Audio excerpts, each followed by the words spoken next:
Islamic revolutionary guard core ने साफ तौर पर कह दिया है कि अमेरिका ने एक बार और हमारे तेल टैंकर्स पर हमला किया तो मध्यपूर्व में जितने भी अमेरिकी बेसेस हैं वो हमारे निशाने पर आ जाएंगे।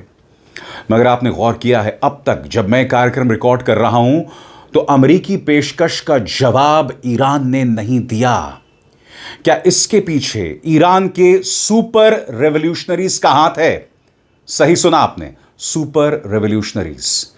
क्या है ये सुपर रेवोल्यूशनरीज? और मैं उस सवाल का जवाब भी देने वाला हूं कि क्या रूस एक गुप्त रास्ते से ईरान को ड्रोन्स भेज रहा है? क्योंकि हमें बताने की जरूरत नहीं है कि इस युद्ध में ईरान का नुकसान हुआ और उसके काफी मिसाइल्स और ड्रोन्स कम हो गए, क्योंकि वो मिसाइल्स और ड्रोन्स गिर रहे थे अमेरिकी ठिकानों पर, इसराइल पर, मध्यपूर्व में। अब रूस उसकी भरपाई कर रहा है, मगर एक गुप्त रास्ते से। वो सब क्या है मैं आपको बताऊंगा। बड़ी खबर है दोस्तों और बड़ा शो है, अंत तक मेरे साथ रहिएगा। मगर सबसे पहले IRGC की सख्त चेतावनी और क्या कह रहा ईरानी विदेश मंत्रालय, गौर फरमाएं। ईरान की इस्लामिक रेवोल्यूशनरी गार्ड कोर ने कहा है कि अगर ईरानी तेल टैंकरों या कारोबारी जहाजों पर हमला हुआ तो जवाब में इलाके में मौजूद अमेरिकी ठिकानों और दुश्मन जहाजों पर हमले किए जाएंगे। ईरान अपने तय समय पर देगा अमेरिकी शांति प्रस्ताव का जवाब।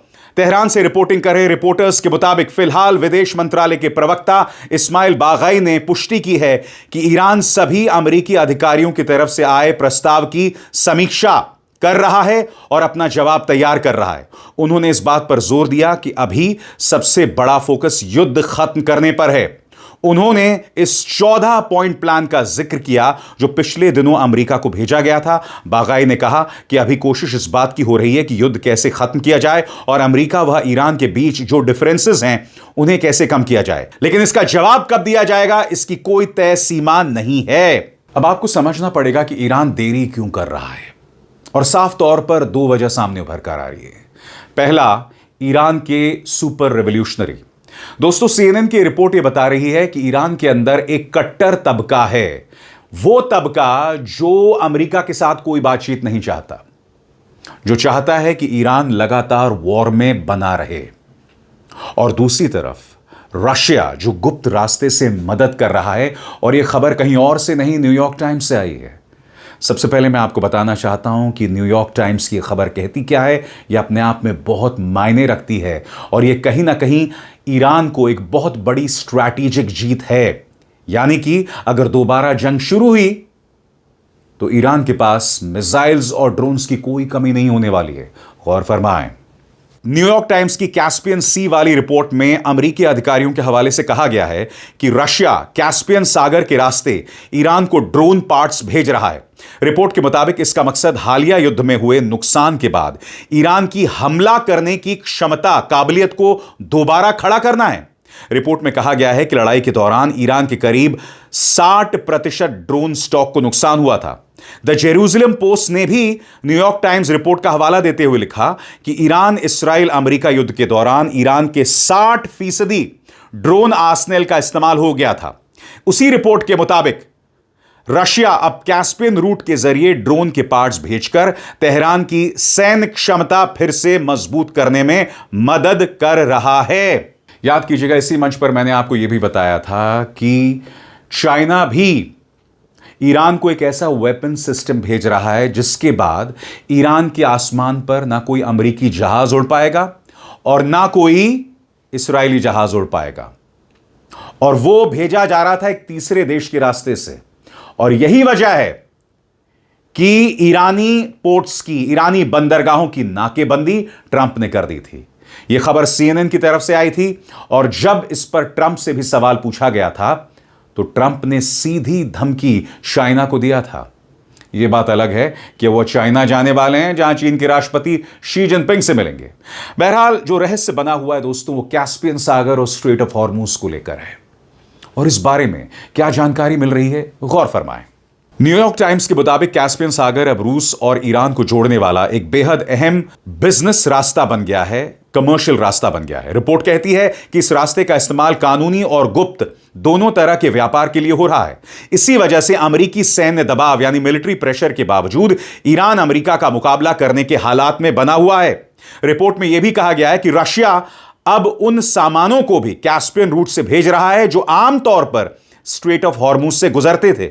इसी वजह से यह बताया गया है कि हॉर्मुज में मौजूदा नौसैनिक टकराव के कारण जहाजों की आवाजाही पर काफी असर पड़ा हुआ है। मगर बड़ा सवाल, अमेरिका और ईरान के बीच में बातचीत कब होगी?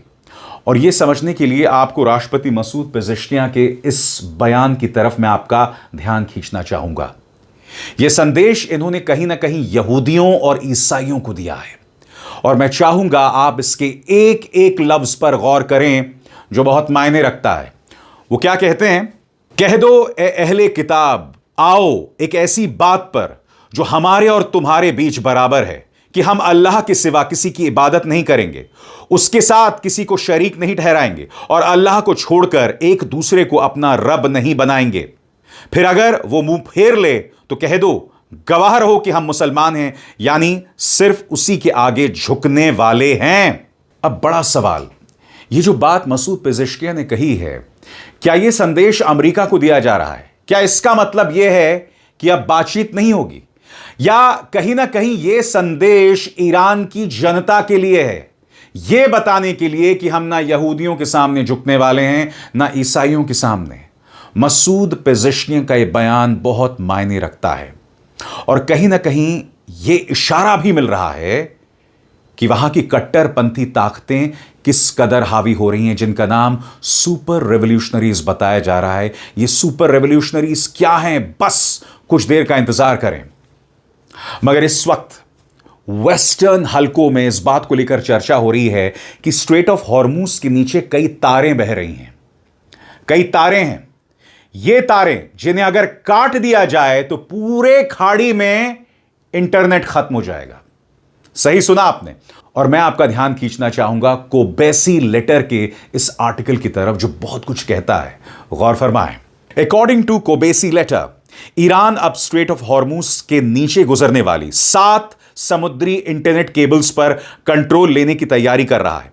रिपोर्ट के मुताबिक नए रूल्स में विदेशी कंपनियों को इन केबल्स के इस्तेमाल के लिए ईरान से परमिट लेना पड़ सकता है, उन्हें फीस भी देनी पड़ सकती है और ईरानी कानून मानने होंगे।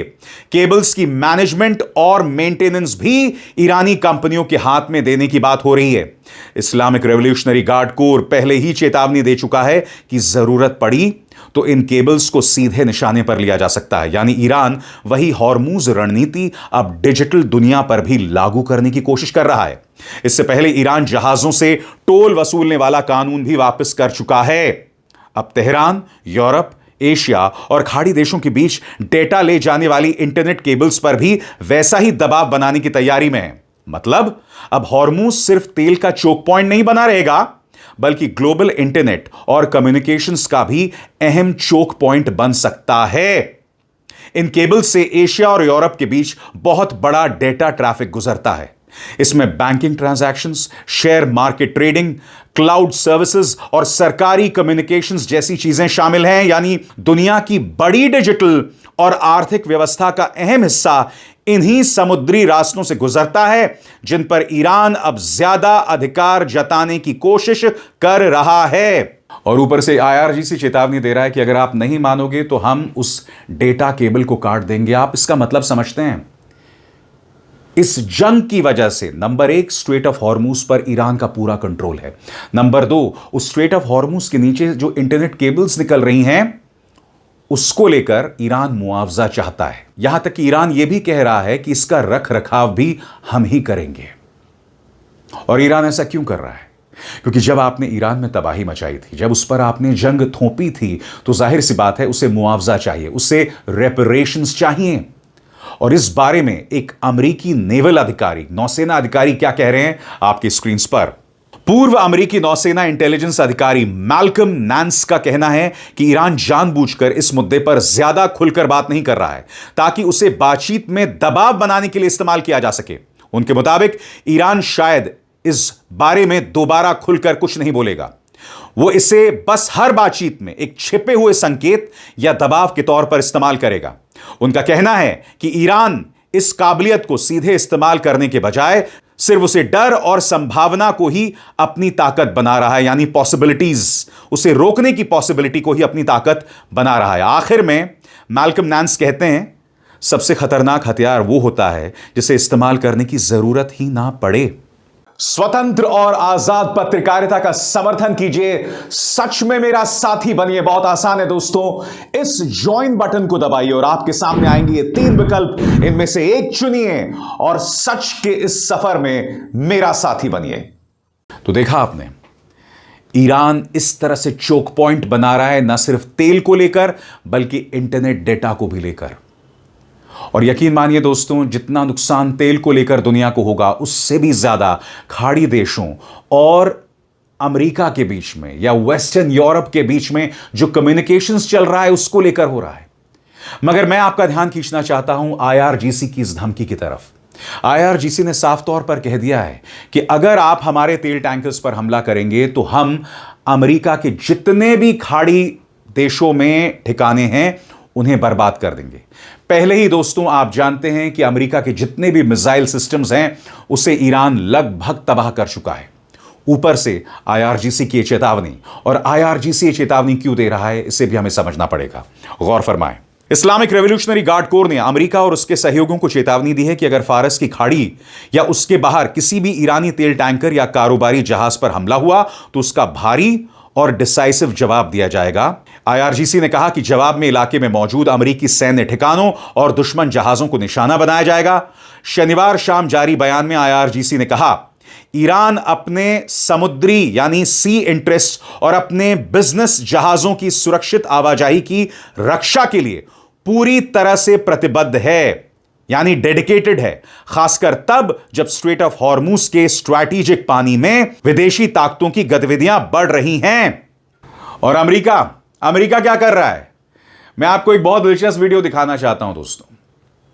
जो मैगा पादरी हैं, यानी मेक अमेरिका ग्रेट अगेन, यानी कि जो ट्रंप के अंधभक्त हैं, उनके जो कट्टर समर्थक हैं, उनसे जुड़े हुए ईसाई धर्मगुरुओं ने ट्रंप की सोने की मूर्ति बनाई। और बात वहां नहीं रुकी, ट्रंप फोन पर जुड़े।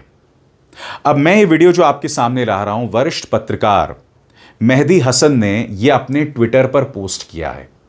मैं चाहूंगा आप इस पूरे वीडियो को देखिए और आप यह भी सुनेंगे कि डोनाल्ड ट्रंप कॉल करते हैं और कहते हैं, आपने जो मूर्ति बनाई है काश मैं वहां होता, बहुत धन्य हैं आप। यह चल रहा है अमेरिका के अंदर, वो अमेरिका जो मध्य पूर्व के देशों पर आरोप लगाता है कि तुम लोग अपने सुप्रीम लीडर के सामने नतमस्तक हो, और यहां डोनाल्ड ट्रंप ने अपने सोने की मूर्ति बना दी। मजाक नहीं कर रहा हूं, खुद देखिए।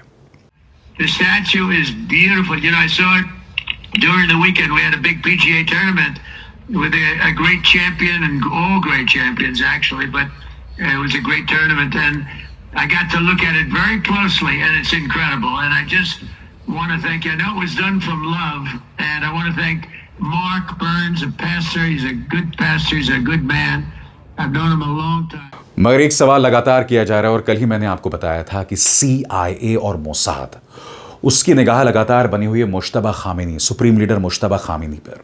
और एक चर्चा यह भी है कि ईरान की जो कट्टर सोच है या ईरान की जो पूरी स्ट्रैटेजी है वो ये व्यक्ति तय कर रहा है। हालांकि मेरा ऐसा नहीं मानना है, मेरा यह मानना है कि ईरान पूरी तरह से डिसेंट्रलाइज्ड है। यकीनन IRGC, Islamic revolutionary guard core ताकतवर हुआ है, मगर इसका मतलब यह कतई नहीं है दोस्तों, कतई नहीं है कि एक व्यक्ति जो है वो डिफाइन कर रहा है। मगर सामने आ रही है सुपर रेवोल्यूशनरीज की बात, जिसका जिक्र CNN करता है। CNN का आर्टिकल आपके सामने, super revolutionaries, the radical Iranian hardliners bent on sabotaging a deal with the US।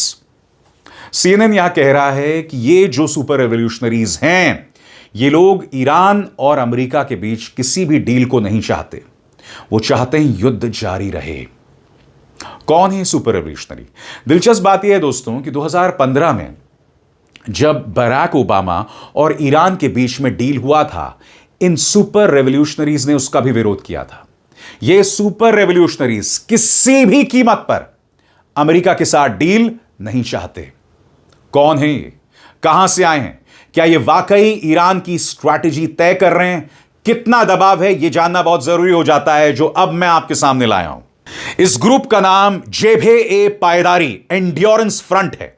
इसे अक्सर सुपर रेवोल्यूशनरी कहा जाता है। ये लोग खुद को 1979 की ईरानी क्रांति के असली रक्षक मानते हैं।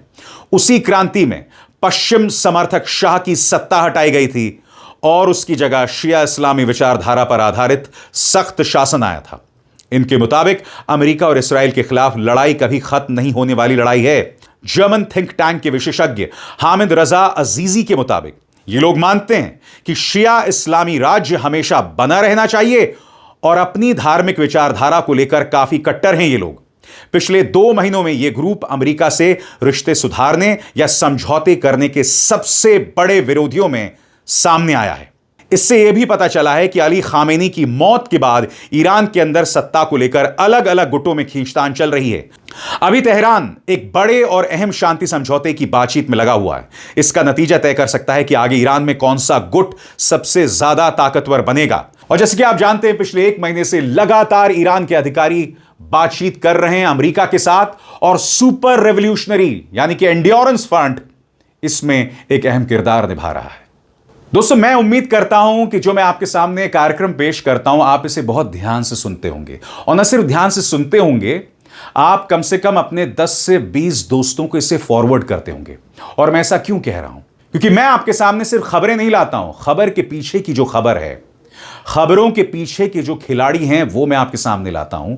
और इसीलिए आज मैंने चर्चा सुपर रेवोल्यूशनरीज की जो इस पूरे मामले में एक बहुत ही अहम किरदार निभा रहे हैं। क्या यह वेस्टर्न प्रोपेगेंडा है? क्या वाकई ईरान कई गुटों में बटा हुआ है? मुझे नहीं लगता दोस्तों कि ईरान कई गुटों में बटा हुआ है। मुझे लगता है पहले से कहीं ज्यादा यूनिफाइड है। मगर हां, जो पर्दे के पीछे चल रहा है वो भी अपने आप में बहुत दिलचस्प है। अब इज़हार शर्मा को दीजिए इजाजत। नमस्कार।